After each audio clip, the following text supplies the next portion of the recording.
मुर्गी और बतख। एक बार एक गांव में एक मुर्गी रहती थी। एक दिन वो जब खाने की तलाश में नदी के पास आई तो एक बतख ने उसे देखा और उसके पास आई और कहने लगी, ओ मुर्गी, क्या तुम मेरे साथ खेलोगी? मुर्गी ने बहुत घमंड से जवाब दिया, मैं और तुम्हारे साथ खेलूं? ना बाबा, मुझे तो अकेले खेलना ही पसंद है। वहीं पास से एक भेड़िया गुजर रहा था। जब उसकी नजर मुर्गी पर पड़ी तो उसके मुंह में पानी आ गया और उसका शिकार करने के लिए वो मुर्गी के पास आने लगा। मुर्गी ने भेड़िए को देखा पर वो कुछ कर नहीं सकी क्योंकि आगे पानी था तो पीछे भेड़िया। बेचारी डर कर यहाँ वहाँ देखने लगी। तभी वहाँ बतख आई और कहने लगी, जल्दी से मेरे ऊपर बैठ जाओ, मैं तुम्हें यहाँ से नदी पार करा दूंगी। मुर्गी उसकी बात मानकर तुरंत उसके पीठ पर बैठ गई और वो दोनों नदी के उस पार जाने लगे। भेड़िए ने उसे देखा और वो बहुत उदास हो गया और वहाँ से चला गया। मुर्गी बतख से कहने लगी, मैंने तुमसे खेलने के लिए मना कर दिया था और तुमसे बहुत बुरे लहजे से बात की थी, मुझे माफ कर दो। उस दिन से वो दोनों बहुत अच्छे दोस्त बन गए। भेड़िए को सबक सिखाने वाला बकरी। एक जंगल में एक भेड़िया था। वह बहुत ही चालाक था। कोई भी छोटा जानवर दिखा तो उसे नहीं छोड़ता था। अगर कोई अपनी बुद्धि का प्रयोग करने की कोशिश किया तो ये उससे भी बड़ी चाल चलकर मार के खा जाता था। उसी जंगल में एक छोटे से घर में बकरी अपने तीनों बच्चों के साथ रहती थी। उन सब के घास चरने बाहर आने वाले बकरी और उसके बच्चों को देखते ही उसके मुंह में पानी आ जाते थे। अरे बकरी के बच्चे तो बहुत नरम नरम है रे। माँ बकरी के बिना अकेले किसी न किसी दिन तो दिखेंगे ना, तब देख लूंगा इन्हें करके सोचता था। उन बकरी के बच्चों को खाने की अक्सर भेड़िया कोशिश करता था, लेकिन हमेशा माँ बकरी के साथ होने से वह कुछ भी नहीं कर पाता था। एक दिन माँ बकरी को काम से बाहर जाना पड़ा। फिर माँ बकरी ने जाते जाते कहा, बच्चों ध्यान से सुनो, मेरे अलावा कोई भी आए तो दरवाजा मत खोलना।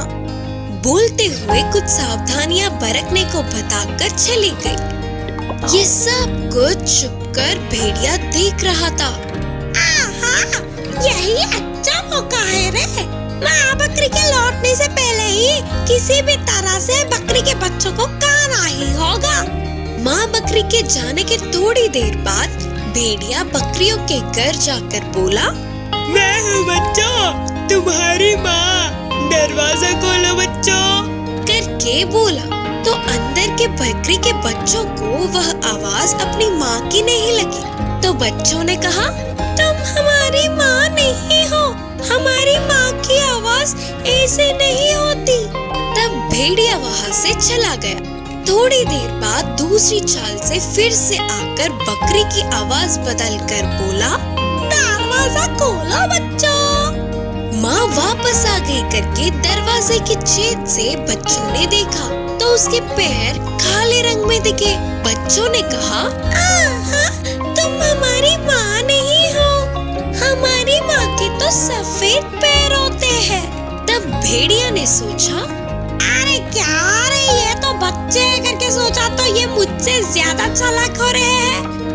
अब मैं बताता हूँ इन्हें। सोचकर तेजी से जाकर पैरों को सफेद रंगवा के फिर से आया और बोला, चल चल के पैर दुख रहे हैं, दरवाजा खोलो बच्चों। इस बार गले की आवाज और पैर अपनी माँ के जैसे ही होने पर बकरी के बच्चों ने दरवाजे को खोला तो तुरंत भेड़िया ने सामने के दो बच्चों को खाकर उधर से चला गया। थोड़ी देर बाद माँ बकरी के वापस आने तक एक बच्ची ही कांपती हुई रोती दिखी। पूरी बात जानकर माँ बकरी गुस्से से भेड़िया के गुफा में गई। भूख मिटने से गहरी नींद में सो रहे भेड़िए के पेट को काट कर उसके बच्चों को धीरे से बाहर निकाली। और थोड़े पत्थरों को डालकर वापस पेड़ को सील के बच्चों को लेकर पास के पेड़ के पीछे चली गई। थोड़ी देर बाद उठने वाले भेड़िए को उससे पहले क्या हुआ नहीं पता था। प्यास बुझाने के लिए नदी के पास जाकर पानी पीने के लिए आगे झुकते ही पत्थरों के भार से नदी में गिरकर डूब गई। भेड़िए से पीछा छूटने पर बकरी और उसके बच्चे बहुत खुश हुए। उस दिन से वे जंगल में खुशी से आजाद घूमने लगे। इस कहानी की नीति है कि हमारे दुष्ट विचार हम पर ही भारी पड़ते हैं।